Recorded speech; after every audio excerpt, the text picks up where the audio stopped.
Hello everyone, this is Jimmy, and welcome to episode 19 of Omnifactory. Now, I spent the last maybe hour or so recording already, just to realize that my microphone was muted the whole time, so we're doing it all over again. At the end of last episode, we were making our Draconic fusion reactors, and they're done now. So I actually already set up our first set of them. Here they are. And with these, we can now make, or at least we are now one step closer to making tier 7 microminers. And tier 7 microminers, the reason we want them is to get dragon hearts so that we can use them to make Awakened Draconium. So, let's see. The recipe for this isn't too bad. There's a lot of items in it, but the majority of them are just Draconium heavy plating, which is 2 Draconium plates, which is 2 Draconium ingots. So all the plates are basically free. Now, looking around the laser arrays we already make, the guidance systems we already make, the energy core stabilizer is just a bunch of empowered blocks, which is not too bad. The Ender energy manipulator is a bunch of Wyvern and Draconic cores, no problem. The field generator uses a lot of circuits and these neural processing units, which again use a lot of circuits. But there was a time when this took 2 stacks of Draconic stem cells. That was not a fun time. Now they take 8, which is a lot better. So that's good news. Anyways, I think the hardest part of this recipe, though, are these 4 warp engines. Each one takes fluxed and dark solarium thrusters, as well as some other components like crystal matrix plates. So we'll just start from the top. Crystal matrix plates are made of crystal matrix ingots, are made of a boatload of diamonds. We're looking at, 20 some diamonds and some diamond lattices, which each one is 4 blocks of diamonds, and an exquisite diamond. These come from tier 1 or tier 3 microminer missions. I'll probably just launch like 1,000 tier 1 microminers for these at some point. I mean, they're tier 1 microminers, they're easy to make, right? So, yeah, we'll probably get these from tier 1 microminers. The rest of the diamonds will come from our deep mob learning system. I've already turned off our numismatic dynamos, so that will build up diamonds that we can turn into diamond lattices. So, basically, a lot of diamonds, a few nether stars, not that bad. Next up, we have Advanced Dislocator, which is why we needed the Draconic level fusion injector. And that's, aside from being Draconic level, it takes a dragon egg, the rest is very easy. I've actually already made one, and I've already, I recorded it in the previous section, but I set all of our previous teleport spots to it, so we can easily teleport to, say, the nether, once it loads. Or we can go to the end. I would go to the moon, but I have to get my spacesuit out for that. And actually, let's go to the moon. I want to show you what thing we built there.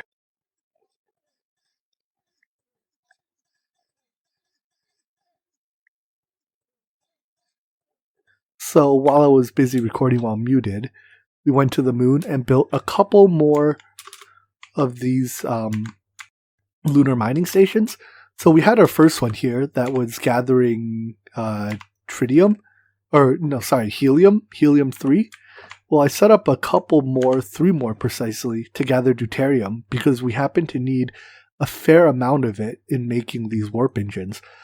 So let's see, we've looked at the crystal matrix plates. This is just basic crafting components. That's a block of Indarium. These advanced dislocators are why we needed the Draconic tier fusion injectors. So these thrusters, though, are the hard part. The flux thruster uses a lot of flux electrum. The glowstone elevation unit actually is one of the slowest crafting components in the game. It takes 100 seconds to make, and it has to be made in a IV tier or higher assembler. So I set up a ZPM assembler just to constantly be making these until we have a threshold. And the single dark solarium thruster here, though, is a real headache. So it's made from some dark solarium ingots and a flight control unit. To make this, you have to shove a bat into a flight control unit, and this uses even more dark solarium. So dark solarium is made in a blast furnace with solarium and dark steel, and a whole bucket of tritium and a boatload of energy. So tritium comes from deuterium at a 4-to-1 ratio. And deuterium comes from hydrogen. One option is hydrogen at a 50-to-1 ratio, which puts you at a 200-to-1 ratio for hydrogen to tritium. Right? For a bucket of tritium, you need 200 buckets of hydrogen. While that's doable, it's not very sustainable. We can also get some deuterium from moon dust, but it's hard to get a lot of moon dust. So that's why we built these lunar mining stations. We get 48 buckets of deuterium every 1,200 ticks. So they basically generate 4 millibuckets of deuterium a tick, or 1 millibucket of tritium a tick. That's why there's 3 of them. It's a little slow, but the rovers get used up very slowly. I think it's like 16 rovers lasts a day. So 3 mining stations consuming them use less than a stack a day. That's a price I'm willing to pay. Alright, so let's head back to the overworld. And with that, I think we are more or less ready to begin crafting our tier 7 microminers. So let's see if we can run the recipe to make some warp engines first, and we'll make the other components after.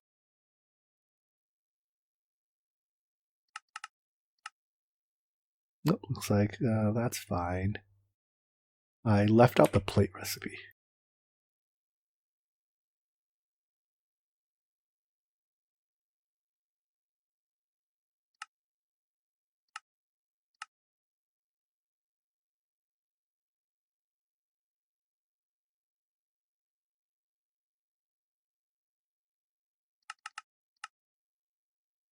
Alright, so we can let this run.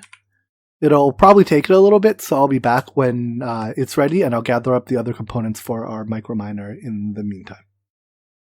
With all the components in hand, let's autocraft our first tier 7 microminer.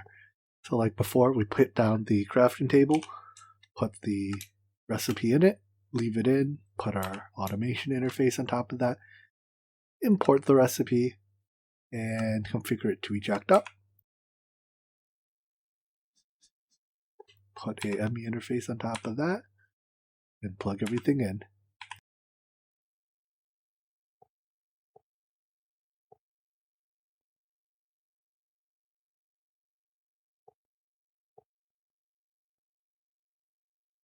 Alright, let's see if it's done. 1 tier 7 microminer, and let's see if we can order, as usual, 7 more. No, we cannot. That is a lot of bytes, and it's bigger than our biggest crafting table. So let's see if there's any materials we're missing, though. So chrome, I saw that we stopped at 400, so we can set that threshold higher. Draconium dust. So, okay, let's just craft these one by one then. Maybe we can do 2 at a time. And let me show you how I want to perhaps autocraft this so that we don't have to manually do this one at a time. So yeah, it looks like we can only request 1 at a time. So if we go up to our laggy upper level and come over to here, we can set this thing to automatically try to craft these 1 at a time. And maybe try to keep 16 at all times. Cool. So now that those are auto-crafting, let's use this one. There's 2 ways to use it. We can either use it to get Lair of the Chaos Guardian data, which is used for tier 8 microminers to get Chaos Shards mostly. But I think this one, we want Dragon Hearts instead. So let me gather up all these materials and then we'll be ready to launch it. So I went and got our enough Dragon Lair data and all these other things to launch it, and then I realized there's a problem. The tier 7 microminer requires a large Microverse projector. So it's basically the same thing as a medium one, except just bigger, more diamonds, more quantum compressors, etc.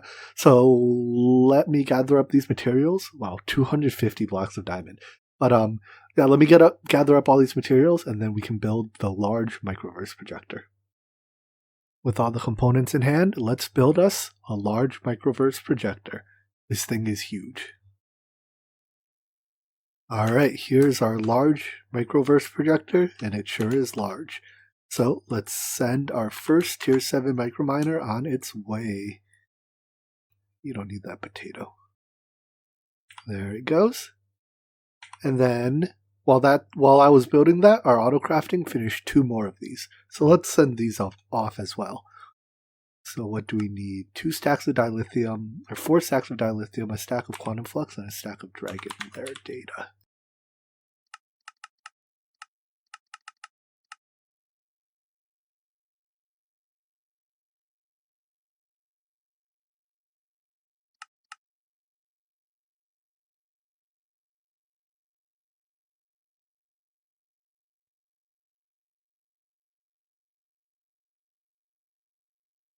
Alright, so while those run, it'll take it a little bit, but when they come back, they will bring us dragon hearts. Honestly, everything else, I mean, I guess the dragon eggs are nice. Everything else here is basically worthless. Ender dragon scales can be used to make draconium, but I'm already doing it with draconic dust, draconium dust. So basically everything else they get besides the eggs is worthless, but oh well. Would have thought we'd be describing 2 stacks of blocks of diamonds as almost worthless. Anyways, the first thing I want to do with our dragon eggs is turn them into Awakened Draconium. So by using 5 blocks of Draconium, 4 Wyvern cores, and 2 Dragon Hearts, we can turn them into Awakened Draconium. Now there's a small issue with Draconium blocks though, in that in fusion crafting, Draconium blocks go both on the edge and in the middle, right? So this recipe, they go on the edge. For solar panels, they go on the edge. But for Awakened Draconium, they go on the middle. Or they go in the middle. And that's where our Phantom Face comes in. Let me show you exactly what I mean. Let me set it up, and then I'll show you how exactly I use that Phantom Face to get around that issue. Here it is, all set up to process Awakened Draconium. And you can see right now in the background, it's actually making additional tier 7 microminers because we haven't reached the 16 that I told it to try to keep in stock. There he goes. So we only have 3, so it's crafting more. Anyways, so the way I fix the same item going in the center versus the sides problem is that I actually tell it that a different item goes in the center, and that's what this unpackager is for. So I'll admit the Phantom Face was kind of a red herring. It's actually the unpackager that's doing the work, but let me tell you exactly how that works. So my recipe for Awakened Draconium, if you see here, instead of being the usual recipe, which would have 5 Draconium blocks, it's replaced with 1 recipe package. And what happens is, as I extract here, these filters are the same, right? The recipe package goes in here. Instead of directly inserting the recipe package into the fusion crafting core, I insert the recipe package into the unpackager, which pushes it into the Phantom Face, which is linked to the fusion crafting core. And that way, I don't have to whitelist Draconium blocks to go in the middle. I just have to whitelist item packages to go in the middle. And then we'll use this trick a couple more times with other items, such that, let me see if I can find an item like that. We have to find a case where the same, so here we go. Nope, that's a gravity star, never mind. Here, nether stars, I believe, for Awaken cores, they go in the middle, but for like the upgrades, and I'm sure plenty of other recipes, they go on the sides. So we'll do something similar again. We'll encode a recipe or a package of 1 nether star. And what we'll do is then, with that 1 nether star package, we can slip that into the unpackager so that we don't have to whitelist nether stars to go in the middle. I think that's a very interesting use of packaged auto to get around the issue of the same item going both in the center and along the edges. So anyways, let's make some more Awakened Draconium. I've already made 1 batch just to make sure it works, and it should be easy enough to make a couple more batches. Now that we have Awakened Draconium, though, there's a lot I want to do with it. One of the first things I think I want to do is make the Draconic energy storage thing. Let's see, the energy core. So this uses a bunch of Awakened Draconium, either directly or indirectly. But what we can do with this is, I guess it doesn't show, but we can now make RF storage that can hold, I think it's like 2.1 trillion RF or something like that. A very high amount of RF. In fact, let's make the Draconic Evolution tablet and look it up.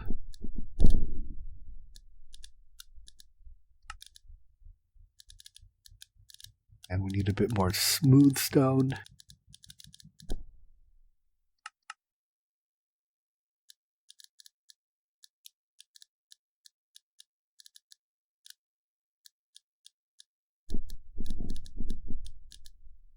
Alright, this is being more difficult than it needs to be. So this will lag a bit as it opens up. Technically, the documentation has been depreciated. That's fine. I think it still works. So the energy storage core, first of all, it looks absolutely sick, like a lot of the other stuff in Draconic Evolution. So we can make a tier 7 one, which holds 2.14 trillion RF, which is quite a bit. In theory, we can make the tier 8 one eventually, but to make the tier 8 one takes 378 blocks of Awakened Draconium, and I don't feel like spending 378 blocks of Awakened Draconium just on energy storage yet. So we'll settle for the tier 7 one, which is an energy core, 36 stabilizers, a bunch of Draconium, and a bunch of redstone. So let me craft these materials, and then we can get to setting up our energy storage, or our energy core. While our energy core components craft, let's take a small detour and deal with our quartz situation. At the start of last episode, we had something like 65,000 blocks of quartz. And yeah, if you just look at the rate it's going down, our remaining 1,000 blocks are just not going to last us very long. So I'm thinking about setting up a very high-speed quartz maker. Essentially, we just need to make a lot of glass very quickly, and that's just making a lot of sand. So yeah, I'm going to go set up this quartz maker. I think the reason we're going through it so fast is because nether stars, which we use a lot in Draconic Evolution, take like a bunch of quartz for that, a bunch of quartz for this. Basically, they take quartz all over the place. So yeah, I think it's time for a high-speed, low-drag quartz machine. Alright, here we have it. Our high-speed nether quartz maker. So it's just a bunch of mace raiders making sand, one very fast multi-smelter, turning the sand into glass, and a couple, what are these, electrolyzers, turning glass into nether quartz. And if you look at it, she is really quick. The output goes into a compacting drawer, which I forgot to put the storage bus on. But once we do this, we have a high-speed quartz production. The funny thing is, even looking at the rate that this is producing quartz, I don't think it's fast enough. But before I go and upgrade it even further, let's give it a chance and see how it does. If it turns out to be fast enough, then sweet, I don't need to upgrade this any further. Remember how earlier I said that we had plenty of energy? Well, it turns out that Draconic fusion crafting uses a lot more energy than I thought. To supplement our fusion energy production, I built about 300 solar panels. Each one produces 8,000 RF a tick for about another 2.5 million RF a tick. So now we have about 5 million total production. But problem with solars is that they only work during the day. Well, now that we have the power of dragons, we can make a Celestial Manipulator. So I already started crafting one, but when it's done, we can use it to make sure that the sun is always out and that the skies are always clear. And so by relying on the power of Awakened Draconium, we can now control the time and the weather. So this Celestial Manipulator, if it ever becomes nighttime, it'll make it day. And this one, if it ever rains, it'll make the rain stop. Neat. With our mastery of time and weather complete, I think it's time we built a second sun. I like to put the energy core high and reasonably central in the base, just so that I guess that it looks kind of like a second sun. So the energy core has a very good crafting guide. If I can just remember how to use it. What do we want? Tier 7? And we want it to start from here. Cool. So it basically tells you where to put the blocks. Of course, you kind of run into a problem after the first layer that you can't click the center. So I'll show you a trick to get around that.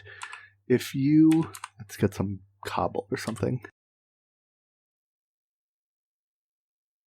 When you build the stabilizers... let's see, 10 blocks out should be enough. You can interact with the stabilizer, and it'll show you, you can like edit the build guide parameters from here.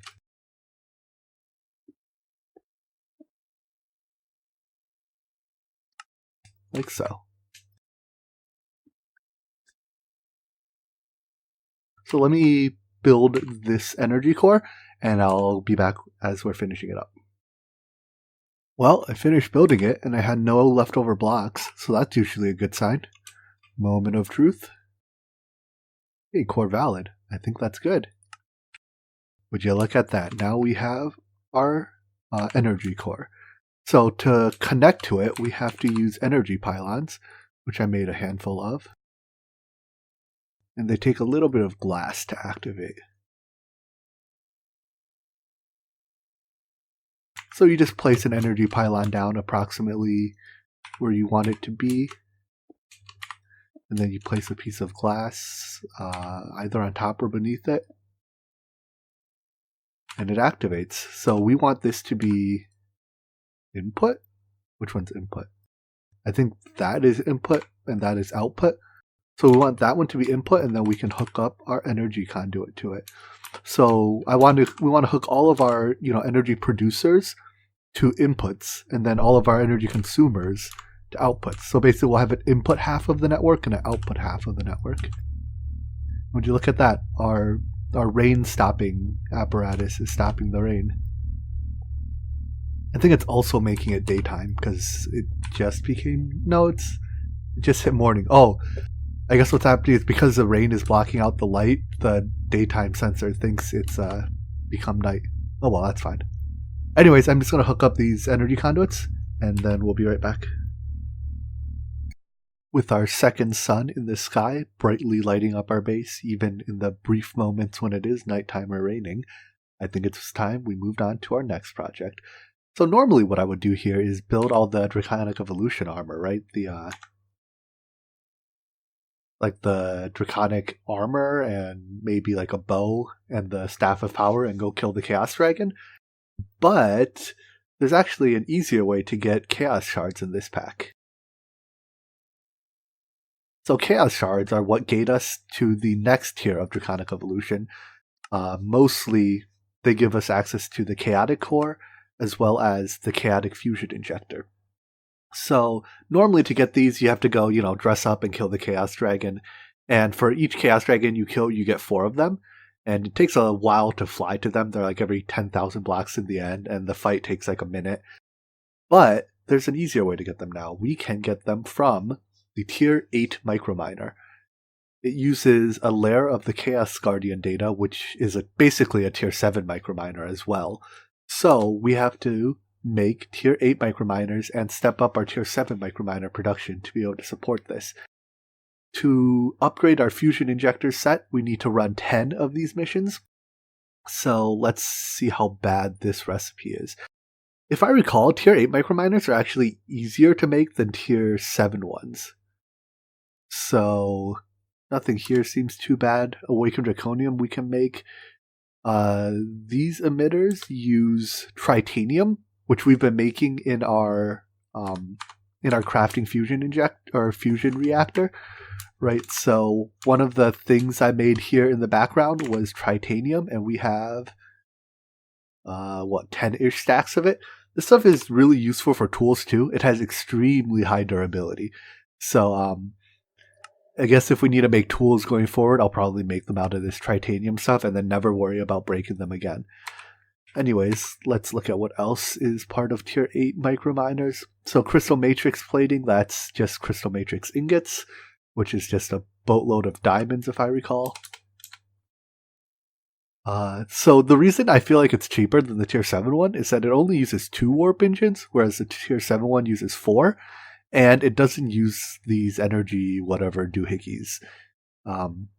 It uses like Tier 3 circuits instead. So the warp core is very cheap, and the warp controller is Tier 4 circuit, so it's also very cheap. Alright, so let's go set up crafting for Tier 8 microminers. The Tier 8 microminer, much like the Tier 5, uses 10 different items. So we once again turn to packaged auto to turn those 10 items into 2 so that we can encode it correctly. So having encoded the recipe, I've already got it to the point where I think we're ready to order our first one, but the pattern isn't encoded in our table yet. So let's order a Tier 8. And I already made the first set of packages, so that should just spit all the materials into here. I need to power this packager. I want to power it without powering the automation interface for now, so let's run the cable this way. Alright, that should spit the items. It looks like it's only spitting it this way. That's fine. So let's get all the materials out.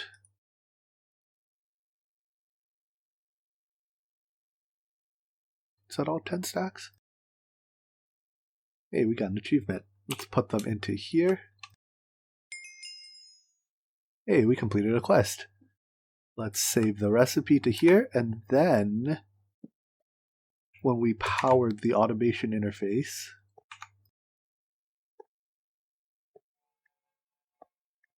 should complete the craft. Cool. So there's our first Tier 8 microminer. Let's grab it, complete that quest as well. Alright, our first Tier 8 is done, and the next step, Chaos Shards. So if we take this, let's see, we can use it to get a little bit of neutrons or neutronium and some other things, although I think we'll get easier ways to make neutronium. So I'm going to focus on using it to do this. So let's see. I think I ran a Tier 7 mission already, so let me grab all these materials and then we can send it on its way.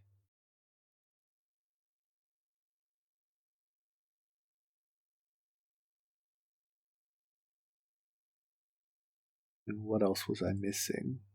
A stack of quantum flux. Wait, no, that's the wrong mission. Oh no, it's still a stack of quantum flux.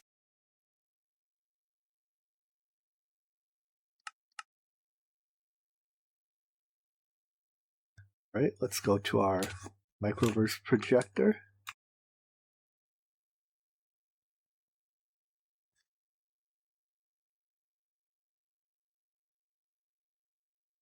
And off she goes. There we go. So in a minute or so, we'll have our first set of Chaos Shards. I think that was a little bit easier than actually going and killing a Chaos Dragon, right? And plus, automation is more fun than combat. So, let's see if we can request a handful more Tier 8s. I imagine this will fail because we just don't have crafting CPUs big enough to handle a large request. No, 44 kilobytes, that's not too bad. We are out of lumium and draconium dust, among other things. Vanadium, gallium. So let me set this up to request them one by one then. I think if it requests them one by one, they'll succeed. So coming back over here, we ran out of room here. Let's start down here. Oh, I need one to set it. Okay, so I'll request one for now, and then I'll configure this to request more as it can.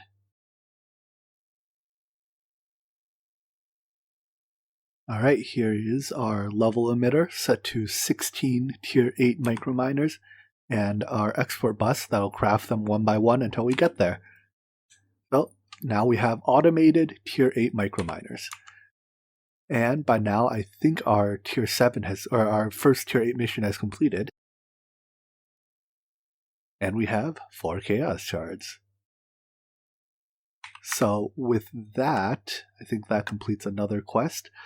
We can unlock our chaotic tier fusion crafting injectors, and that will get us up to the point where we can start making neutronium with the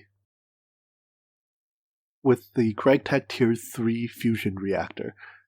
I believe something here requires, I don't remember exactly why, but let's wrap up this episode here, and next episode we'll come back and look at getting to the Tier 3 fusion reactor and starting our production of neutronium. So I hope you enjoyed the episode, and I hope to see you in the next one. Take care. Bye-bye.